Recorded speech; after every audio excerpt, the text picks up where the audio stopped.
And welcome back to this portion of the Real Estate Radio Hour. Here again, Chris and Andy, and I know you want to see a text. Yep. Do I need to buy PMI insurance when the interest rates are 3.5% for my mortgage? Well, the answer to that is if you don't have 20% equity, you have to have PMI insurance. But what's really interesting, I was talking to Jennifer Trusso with United Guarantee this week, and that's a mortgage insurance. And Andy, what was neat about that is that you can buy it up front. You can pay it off in one lump sum, or you can do it monthly. But the other thing that I did not know is that the seller can buy that, or you can get a gift for that as well, which is kind of interesting. So when you're qualifying, that's a debt against you. Mm-hmm. So if that's another $100, and you can get that gone, you obviously can qualify for more. Nice. Yeah, so that was kind of interesting. So, well, as long as we got Jeff in here, those of you listening that are out there, my word of the day, I guess, with short sales would be being proactive, or proactive, I guess, being one word. I should. So, Jeff, why don't you talk to us a little about why is it important to be proactive, and what are changes that are happening now that, even if we don't want to go down that road, but we're thinking it might happen, why would I start the process or thinking about it now? Oh, well, there's some really good reasons, Andy, and one of the most important things is that many of the clients or people I speak to, there's a foreclosure process that's happening simultaneously, and there can be a time. What we've seen is a movement that once there's been a sheriff sale in foreclosure, there's more and more lenders that will not work on a short sale. They will not work with the borrower after the sheriff sale.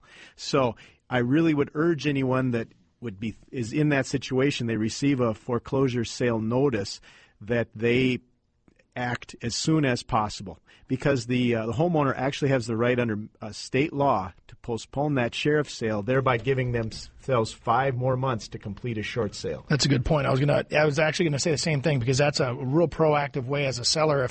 Even if your spouse or something normally pays the bills and you just realize it's too late now, what are we going to do? That's a great way to get a hold of somebody like yourself, and you could walk them through that process, buying them that time to get that house up for sale and to restore their credit or save their credit.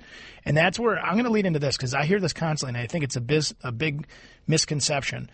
Short sales are the same as foreclosures. Can you tell us the difference? Well, I think there's a big difference, and even one of your guests a few weeks ago, one of the mortgage guests, stated that a short sale shows that the borrower did what they could to resolve the debt, and that as where in a foreclosure, the bank has to take back the property, and it could technically look like there's less responsibility being taken by the borrower. Okay, so that's what they look at, your behavior alongside of your actions. Yeah, and also your circumstances. I mean, in some cases, it's really beyond the person's control that they're going through foreclosure and so forth. I also want to mention, though, that just if you have already had a sheriff sale in foreclosure, that doesn't mean you can't do a short sale. I mean, there are many of them that we have all worked on after the sheriff sale, but there are more and more lenders that won't do that. So that's the reason to be proactive if you haven't had a sheriff sale yet, in case you have one of those lenders. And I think when you were talking about being proactive and someone's considering a short sale, get in and talk to you. You know what I mean? Get in and talk to that attorney that will tell you your rights, because there's things, what's your what's the word I'm looking for? When you got to write the letter. Your opinion? Or no, not your opinion, but hardship. Your hardship. Oh, Thank absolutely. you. Andy's been really good with words today, by the way. And but it your was the hardship. breakfast. I mean, and knowing that, hey, if the hardship's going to work or not, because you might be starting going into something, you think that you're going to get through it, but your hardship's not there. Well, and absolutely, a lot of people I see, what they think they're at least stating what their hardship is really not that convincing to a lender, but they really have true hardships that they could state that are convincing.